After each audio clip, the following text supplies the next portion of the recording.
Foreign policy पर India ने जो रुख अपनाया है रशिया को लेकर के।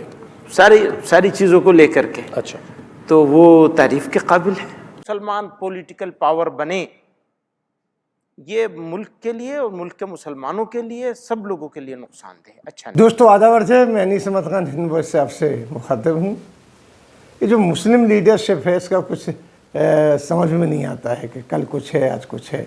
थाली के बैगन से भी बुरी इनकी हालत है।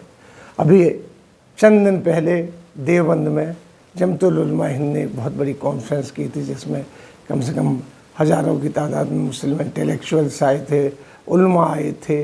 इन सब की बैठक में उन्होंने सरकार की नीतियों को बुरी तरीके से कंडेम किया था कि हमारी ये जो मुस्लिम पर्सनल लॉ में मदाखलत होगी, कॉमन सिविल कोड लाने की वजह से, तमाम चीज़ों में। लेकिन आज एक प्राइवेट चैनल को इंटरव्यू देते हुए जमतुल उलमा हिंद के अध्यक्ष मौलाना महमूद मदनी ने कहा कि मोदी के राज में सारा कुछ ठीक है, मुसलमान खुश है, और मोदी ने विश्व में भारत का सर झुकने नहीं दिया है 6 साल में, और 8 साल में जो मुसलमानों के साथ हुआ है वो तरक्की की राह पे बढ़ रहा है। ये तमाम चीज़ें उन्होंने कही हैं। एक चैनल को इंटरव्यू देते हुए उन्होंने ये बातें सब कही हैं कि इस तरीके से मोदी जी बहुत अच्छा काम कर रहे हैं मुसलमानों के लिए दुनिया भर में। लाउड स्पीकर वगैरह के ऊपर बताया जो मस्जिदों से उतारे जा रहे हैं। उन्होंने कहा कि योगी जी ने बहुत अच्छा काम किया कि लाउड स्पीकर वो मस्जिदों से उतार रहे हैं तो मंदिरों से भी उतार रहे हैं, बड़े शांतिपूर्वक उन्होंने उतार दिए और सब चंगा चल रहा है उसमें। ये महमूद मदनी का कहना है। अब किस पे यकीन किया जाए, क्या किया जाए कि मुसलमान तरक्की कर रहा है और मुसलमान के साथ कोई अन्याय नहीं हो रहा है, सर नहीं झुकने दिया है, ये तमाम बातें वो कर रहे हैं। और वहाँ वो सैकड़ों सभाएं और धर्म संसद करने के लिए तैयार थे कि पूरे देश में करेंगे, और जो नीतियां हैं मुस्लिम और मुसलमानों के ख़िलाफ़ मोदी सरकार की, उनको एक्सपोज करेंगे। ये कर रहे थे। बार बार वो कोर्ट में चले जाते हैं, उसमें अखबारों में नाम छपवाते हैं वो ये लोग।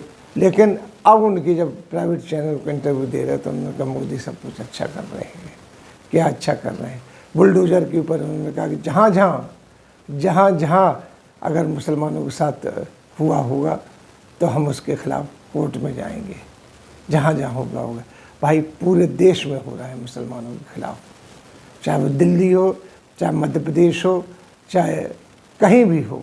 उनकी दुकानें तोड़ी जा रही हैं, उनके घर तोड़े जा रहे हैं, उनके ज़बरदस्ती जेलों में बंद किया जा रहा है। उस पर नहीं था। उन्होंने बस एक बात कह दी है कि मोदी जी ने जो कर रहे हैं मुसलमानों के लिए सबको अच्छा कर रहे हैं और मुसलमान इनके राज में खुश हैं। ये महमूद मदनी ने कहा है। हालांकि वहाँ ये बात चली थी, ये 2 फाड़ हुए थे। जमतुल उलमा हिंद के एक के प्रेसिडेंट थे अरशद मदनी, इनके चचा, और एक थे महमूद मदनी। यहाँ ये तय हुआ है देवबंद में कि दोनों जमातें एक हो जाएंगी, एक होने के बाद काम करेंगी। उन्होंने एक होने के बाद जो काम किया, पहला उन्होंने स्तुति पे उतर आए। वैसे महमूद मदनी का एक जो करैक्टर है वो यहीं नहीं रुक जाता। इसके पहले भी इनके चचा जो हैं अरशद मदनी साहब रात के अंधेरे में जाके आरएसएस प्रमुख मोहन भागवत से मिलने गए थे। जब उनकी फ़ोटो अखबारों में आ गई तो उन्होंने कहा कि हम मुफाहमत के लिए, दोस्ती के लिए, अपने विचार रखने के लिए गए थे, जिनका उन्होंने समर्थन की बात की है। वहीं महमूद मदनी जेनेवा गए थे। मोदी का निष्पक्ष जो है मुसलमानों के लिए अपना एटीट्यूड वो रखने के लिए गए थे। ये जेनेवा गए थे। ये पब्लिक के सामने कुछ कहते हैं, प्राइवेट में कुछ कहते हैं। इनके दीन ईमान का कोई पता नहीं चलता कि कल क्या कहेंगे, आज क्या कहेंगे, इनके ऊपर कैसे भरोसा किया जाए। हाँ, ये बात तो ज़रूर है कि लोग मुकदमे लड़ते हैं आतंकवादियों के ख़िलाफ़, जो मुसलमान पकड़े जाते हैं उनके ख़िलाफ़ भी मुकदमे लड़ते हैं, लेकिन उसमें भी बड़े लकूना है। जितना करते नहीं उतना अखबारों में छपवाते हैं।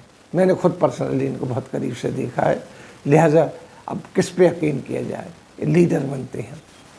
जमतुल उलमा हिंद पूरे विश्व में काफ़ी तादाद में फैली हुई है, और ये आज़ादी के मूवमेंट में रही थी। इन्होंने ही आवाज़ उठाई थी जमतुल उलमा हिंद ने, जब हुआ था पाकिस्तान जाने की बात, उन्होंने कहा था हम पाकिस्तान नहीं जाएंगे, भारत में ही रहेंगे। इन लोगों ने ही आवाज़ उठाई थी। लेकिन आज ये सत्ता के साथ है।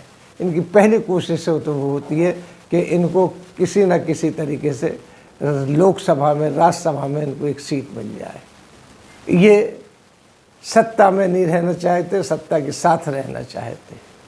इनका अजीब सा वो है।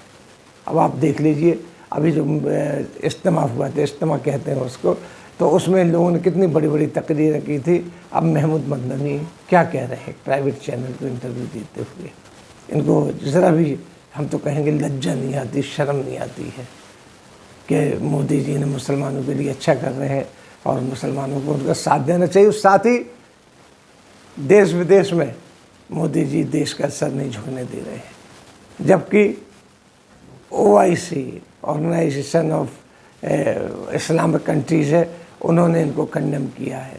जो मुसलमानों के ऊपर ये मस्जिदों पे और कम्युनल हेटर्ड फैला रहे हैं, इनको कनाडा ने इसको कंडेम किया है, अमेरिका ने कंडेम किया है, दुनिया कई देश कंडेम कर रहे हैं। ये कह रहे हैं कि यहाँ कुछ नहीं हो रहा है, सिर्फ कोर्ट में जाएंगे। तो काम सिर्फ कोर्ट में जाना होता है और कुछ नहीं होता है।